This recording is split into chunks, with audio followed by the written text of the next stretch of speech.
In today's video, we are going over the right way to write a dispute reason and the wrong way to write a dispute reason. And you're also going to get the dispute reason formula that you can use every single time that you write a dispute letter to make sure you are getting the best possible chance of removal or correction for whatever it is you're disputing. Okay, this dispute reason formula will work for any type of negative item. I don't care if it's an inquiry, a bankruptcy, a collection, a foreclosure, a charge off, a repossession. If this is written the right way, and if you are using the facts taken directly from your credit report, then guess what? You have the possibility of removal, okay? So take a look at the left side of the screen as well as the things on the right side of the screen under incorrect, okay? If you are writing the ones that look more like the incorrect side, then my recommendation is go back through my videos or go down into the description, check out the subscriber hub, and learn how to write factual-based disputes so that you can get those results, all right? So let's go one by one. On the left side, starting with the dispute reason formula, we have the action plus the reason plus the justifier plus the outcome. Now, here's the deal. This can be in any order as long as the requirements are met, and the outcome, I would have to say that's optional because you don't need it for things that you want removed, only for the things that you really want corrected, okay?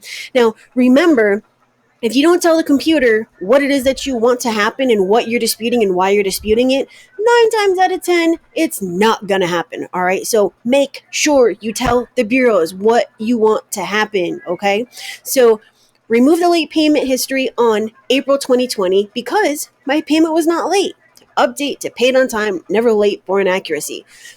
All right, so here's the outcome. Update to paid on time, never late for inaccuracy. The justifier is just the word because, all right? The action is remove this late payment.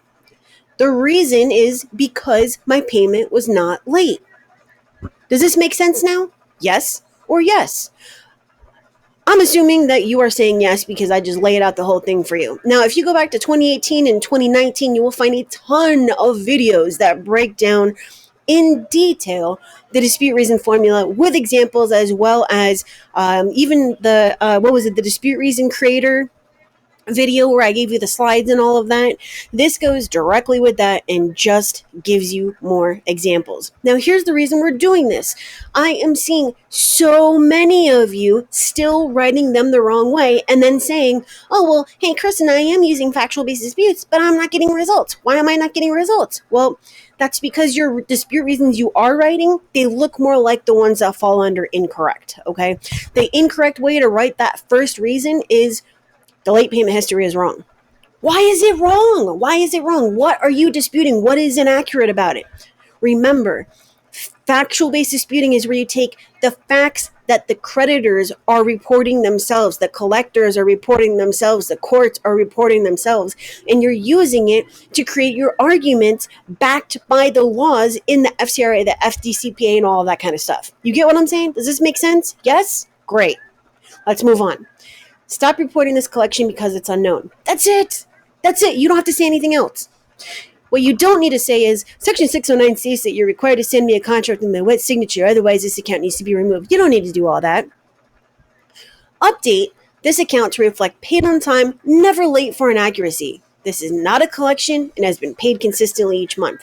If you go back about 6 videos or so, you're going to find a video about on an update for self-reported trade lines, such as telecom or something. So, unfortunately, consumers are reporting these to their credit reports, and it does report on Experian, and it's supposed to report to actually increase your credit score. That's the whole point of self-reported accounts, right? But this actually reports as a collection. So the only way to do this is to, number 1, remove it and have them report it the right way, or number 2, try to get that status to be updated to show something other than a collection, right? So that's a reason that would go directly for that account. The wrong way to do this is to say update for incorrect reporting. Again, you're not telling them why it is incorrect. Remove the inaccurate late payment history showing 90 days late for the month of April 2020 because there are no prior late payments like 30 or 60. Update to paid as agreed. Now, this would be a reason to use for Nelnet, Navient, Sallie Mae, any of those student loans where they're reporting 90 days late without any prior late payments, which is basically all of them, right? The wrong way to do this would be to say the FCRA requires that you report the late payment history accurately, and if not, you're required under Section 1681 to correct the account to report that I paid on time. Failing this, I will have no other choice than to pursue legal action. Don't say that. You guys are saying that. Don't say that. Delete this account for violation of Section 623 for failure to enter the required notice of dispute within 30 days. You can also say this as this account is missing the required notice of dispute. Delete it. You can also say missing required notice of dispute. Stop reporting. You can also say delete for missing notice of dispute.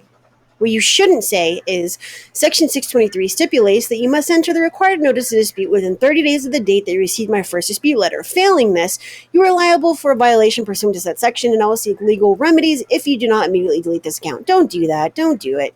All right? That's like the longer your dispute reason, the less likely you are to get the deletion or the update. Delete this account because each bureau reports a different date last paid, and here's where you put the facts. Experian, date. Equifax, date. TransUnion, date. What you don't want to write is date last active is incorrect, delete account. Why? Why is it incorrect? What are the facts? What are the facts? This account needs to be removed from my credit report because the first date of delinquency reports as April 2020, which is incorrect. I am putting the action, the reason, the justifier, and the outcome. First date of delinquency is wrong. What? Why? Why? What's the date that is incorrect? Why is it incorrect? Remove the inaccurate late payment history between April 2020 and June 2020 because each bureau reports different information. Experian reports April and June late. Equifax reports May late. TransUnion reports paid on time all 3 months. What you shouldn't write is all three bureaus have different late payment history, or all three bureaus have the late payment history wrong. Remove these late payments. What are the late payment history? What are the late payments that are reported wrong in the history? What are the dates? The computer is not going to just go and read what you're writing and then go look it up and research. If you don't tell them, it's not going to happen. Here's the last one. Remove this inquiry because of false reporting. It does not meet one of the requirements for the reporting of an inquiry.